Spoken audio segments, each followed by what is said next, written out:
2025-26 শিক্ষাবর্ষে যারা WB cap centralise portal থেকে তোমরা তোমাদের কলেজের রেজিস্ট্রেশন করেছিলে, শেষ আশাটুকু কিন্তু তোমাদের কিন্তু প্রায় শেষের দিকেই বলতে গেলে চলে যায়। কারণ পুজোর আগে ছাত্রছাত্রীরা ভেবেছিল যে তারা কিন্তু কলেজে যাবে এবং কলেজে তাদের ফার্স্ট সেমিস্টারে পড়াশোনা শুরু করবে। আপাতত কিন্তু আজকে সুপ্রিম কোর্টের যা রায় এসেছে বা রাজ্য যে পথে এখন এগোচ্ছে, তাতে কিন্তু পুজোর আগে কিন্তু তোমরা আপাতত কিন্তু তোমাদের মেরিট লিস্ট বেরোনো শুধু নয়, তোমাদের কিন্তু কলেজ যাওয়াও হয়তো হয়ে উঠবে না আপাতত পুজোর আগে। কারণ আজকে গতকাল আমরা যেটুকু দেখেছিলাম যে গতকাল যেটা সুপ্রিম কোর্টের প্রধান বিচারপতির বেঞ্চে যে শুনানি ছিল, সেই শুনানি বা হিয়ারিং কিন্তু গতকাল শোনা হয়নি। সেক্ষেত্রে কিন্তু আজকে যেটা বলছি, যেটা কিন্তু সময়ের অভাবে যেটা গতকাল হয়নি, এবার পরবর্তীকালে জানা যায় যে শুনানি 1 মাস পিছিয়ে গেছে। অর্থাৎ আজকের যেটা প্রতিবেদন, সেখানে কিন্তু জানা যাচ্ছে যে এই শুনানি পর্ব যেটা কিন্তু এখনও 1 মাস পিছিয়ে গেছে। অর্থাৎ আগামী 9 সেপ্টেম্বর পরবর্তী শুনানি হওয়ার কথা রয়েছে। এবং তোমরা সবাই জানো যে এই ওবিসি জট নিয়ে যে প্রধান বিচারপতি যে দৃষ্টি আকর্ষণ করার চেষ্টা করেছিল রাজ্য শীর্ষ আদালতে, সেটা কিন্তু রাজ্য চেষ্টা করেছিল। এবং সোমবার সুপ্রিম কোর্টের রাজ্যের আইনজীবী জানান যে ওবিসি সংক্রান্ত বিজ্ঞপ্তি নিয়ে সম্প্রতি একাধিক জটিলতা তৈরি হয়েছে এবং একের পর এক নির্দেশ দিচ্ছে কলকাতা হাইকোর্ট, সেটা তোমরা সবাই জানো।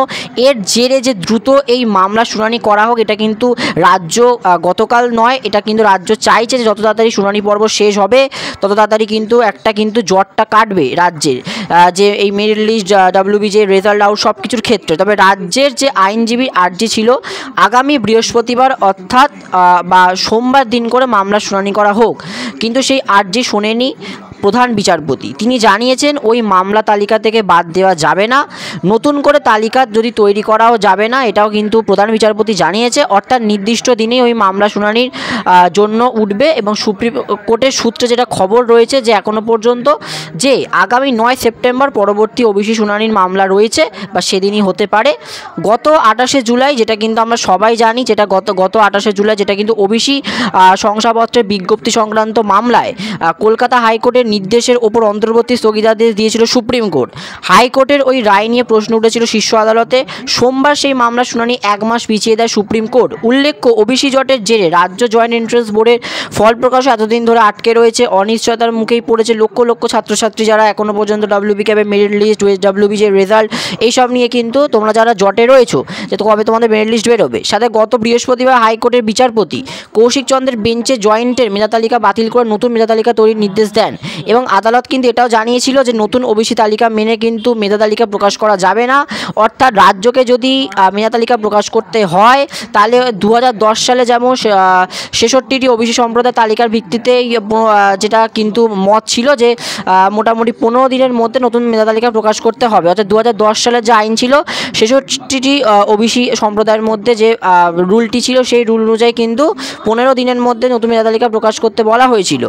তাতে অনন্য অনগ্রসর শ্রেণীর পড়ুয়াদের জন্য পূর্বের মতো মানে আগে যেমন 7% সংরক্ষণী বরাদ্দ ছিল এবং সেটা কিন্তু 7% বরাদ্দ রাখার কথাই কিন্তু এখনও পর্যন্ত কলকাতা হাইকোর্টের নির্দেশ ছিল, সেটা কিন্তু এখনও পর্যন্ত রাজ্য মানতে চাইছে না এবং রাজ্য সেটা চ্যালেঞ্জ করে সুপ্রিম কোর্টে গিয়েছিল। সেক্ষেত্রে কিন্তু এক কথায় বলতে চাই যে এখনও সুপ্রিম কোর্টের শুনানি পিছিয়ে যাওয়ায় জয়েন্ট এন্ট্রান্স নিয়ে যে রেজাল্ট, সাথে WB ক্যাপের মেরিট লিস্ট সব কিছুই কিন্তু একটা জটিলতা বা জটের মধ্যে রয়েছে। সেক্ষেত্রে কিন্তু আপাতত যেটুকু আমরা জানছি যে 9 সেপ্টেম্বর কিন্তু তোমাদের পরবর্তী শুনানি রয়েছে। সেক্ষেত্রে যদিও 9 সেপ্টেম্বর কিছু সমস্যা সমাধান হয়, সেক্ষেত্রে কিন্তু তোমাদের যেহেতু এটা WB ক্যাপ পোর্টালে কিন্তু তোমাদের প্রসেসিং অনেক থাকে, যেটা কিন্তু প্রথমে অ্যালটেড লিস্ট বেরোনো, তারপর কিন্তু সেখান থেকে তোমাদের কলেজের তোমাদের যেটা পেমেন্ট, তারপর সেখান থেকে তোমাদের ভ্যারিফিকেশান, সেক্ষেত্রে কিন্তু একাধিক কিন্তু প্রসেসিং থাকে। তার সাথে সাথে বলে রাখছি, এবছর পুজো যেহেতু এগিয়ে এসেছে, সেক্ষেত্রে 9 সেপ্টেম্বর মানে প্রায় পুজোর 2 সপ্তাহ আগে তোমাদের যে এই শুনানি, সেক্ষেত্রে কিন্তু যদি কিছু সমস্যার সমাধান হয় সেক্ষেত্রে কিন্তু তোমাদেরই মঙ্গল, আর যদি সমস্যার কিছু সমাধান না হয় সেক্ষেত্রে কিন্তু আরও মেধা তালিকা প্রকাশে ডিলে হবে। সেক্ষেত্রে কিন্তু আগস্টে, এটা থেকে বোঝা যাচ্ছে আগস্টে কিন্তু কোনো রকম মেধা তালিকা প্রকাশিত হচ্ছে না।